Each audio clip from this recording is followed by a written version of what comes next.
Good afternoon, class. Today we will learn about Bloom's taxonomy of educational objectives. To reform examination system, Bloom proposed a design regarding it with two major aspects. One is to make teaching and examination objective centered, which is basically called evaluation approach. Yeah, Mulyankan Ayam. And second, he presented the taxonomy of educational objectives, where educational objectives are classified in ascending order. Okay, we will have a short history behind it.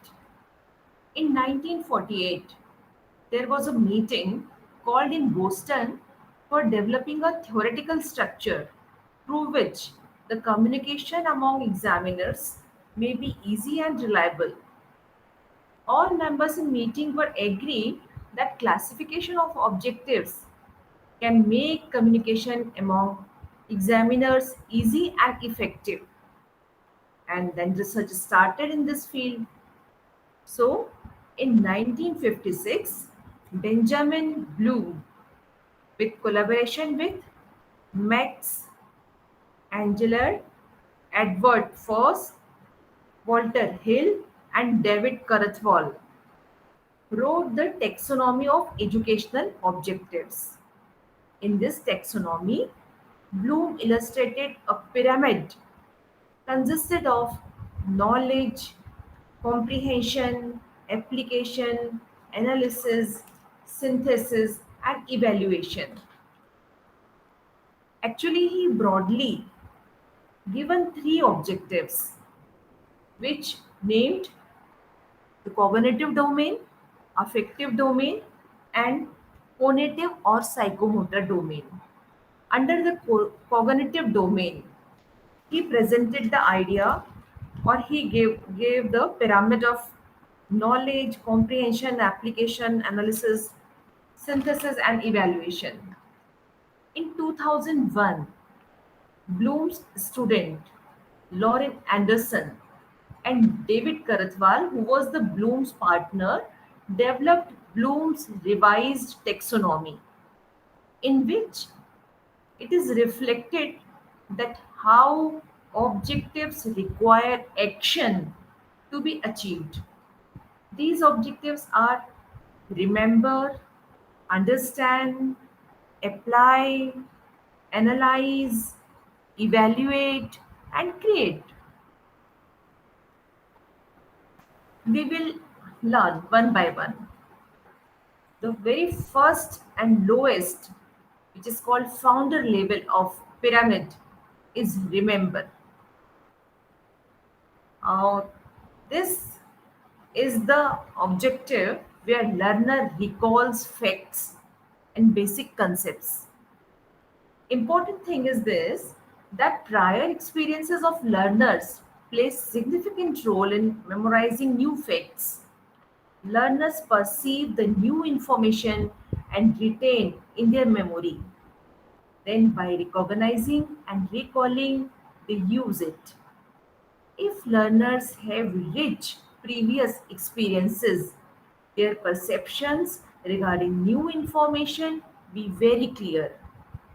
So, defining, duplicating, listing, recognizing, recalling, repeating, stating, these may be the particular actions regarding this objective.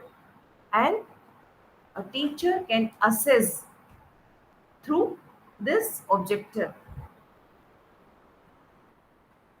Through multiple choice test, these objectives of the learner can be assessed easily. The second level of the objectives of pyramid is understanding, where learner has to exhibit deeper understanding of information. The information he has previously gained, now he has to exhibit deeper understanding regarding this. They learn to explain ideas. They learn to classify concepts. They learn to describe new things or discuss or explain the facts, identify the things, locate or recognize or select or report and translate the things. So, above all are the actions of learner which is assessed after the teaching experiences provided. Now, third objective of this pyramid is apply. Learners should use their new understanding of facts and apply their comprehensions to new varied situations as executing them or implementing new ideas or implementing that ideas in new situations, solving the problems through these whatever he learned before, using or demonstrating or interpreting or operating or scheduling or sketching. So these are the actions through which a learner can apply the previous knowledge he already gained or whatever he has remembered and he has get understood about that. Now he can apply using these type of actions. Now the next level of Bloom's objective is analyze. At this level, critical thinking is needed to compare the ideas. Learners' ability to differentiate or organize or relate or compare or even contrast, distinguish, examine or experiment or question or test may be assessed. So, under these objectives, these all actions may be assessed. Now, the next objective is evaluate. By analyzing, learners start having their own decisions or their own opinions and interpret. So, they start evaluating. They criticize, they illustrate, they take their set decisions, and for this, they appraise, argue, defend, judge, select, support, value, or critic. So, these all actions are under the objective evaluate. And the last and highest level of this pyramid is to create.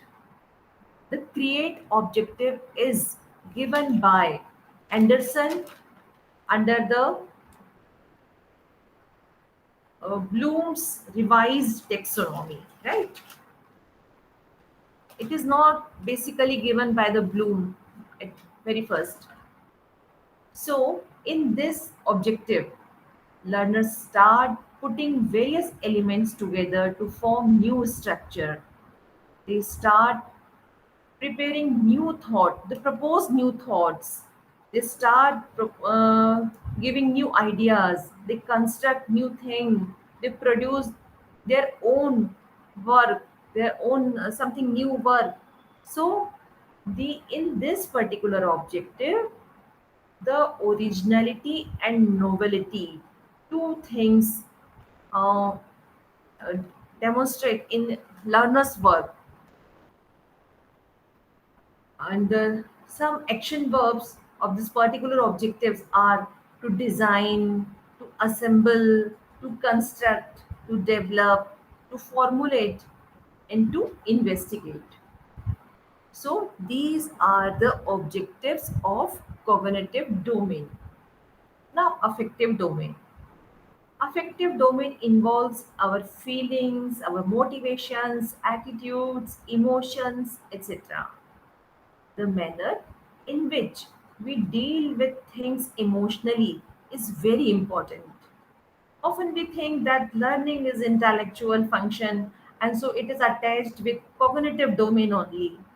But learning, attitudes, behaviors, and physical activity are equally important. Where mental functioning of learning uh, comes under the cognitive domain, attitudes, behaviors, feelings, emotions, these all come under affective domain. This domain includes the manner of dealing emotions and categorized under five subdomains. That subdomains are receiving, responding, valuing, organization, and characterization. The receiving is the lowest level of the affective domain and simply the awareness of feelings and emotions. Though it involves passively paying attention, but being aware of the existence of certain ideas, material, or phenomena. Without this level, no learning can occur. If information is never received and cannot be remembered, the example of this particular objective is listening attentively to someone or watching movie or listening to a lecture. Then responding. Second is responding. This level involves actively participation in the learning process because when you respond, you react. Uh, the simple example of responding is a conversation or the participating in a group discussion or giving a presentation or following directions, etc., where a person responds to anything. Then third objective is valuing. This is the ability to see the worth of something and express it. Valuing is concerned with the worth you attach to a particular object or phenomenon or behavior or piece of information. Proposing a plan to improve team skills may be the example of this particular objective. Then organizing. Organizing involves putting together different values, different values or the information or ideas, and to bring it into an inherently consistent philosophy. Essentially, it is ability to prioritize and value over another and create a unique value system. The focus of this level is on comparing, relating, and assessing values to create that unique value system. The example may be spending more time studying than playing sports, or um spending time or sparing time with your family and to your work. The last is characterization. This is the highest of the affective domain. It is about internalizing values. It means acting consistently in accordance with the set of values you have internalized and your characterization or philosophy about life. You internalize values and let them control or guide your behaviors. So, this is the last objective of the affective domain, and which also tell that these uh, habits or these values um, give the recognition of your particular personality. So we have learned today the objectives of cognitive domain as well as the affective domain.